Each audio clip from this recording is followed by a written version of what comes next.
Fettuccine chest retractor will come in the tray like this. Best way to remember is the bars have an arch to them. You can see on the profile here the archway on the bars. Both of them have archways.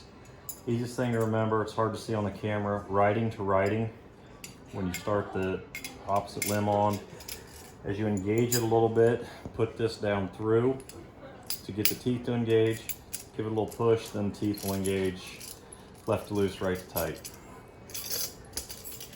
So once you're here, make sure these two thumb screws are loose, and that will enable this to slide. The best way to remember on the blades, look at your patient size, obviously will determine your blade depths. You've got long and short.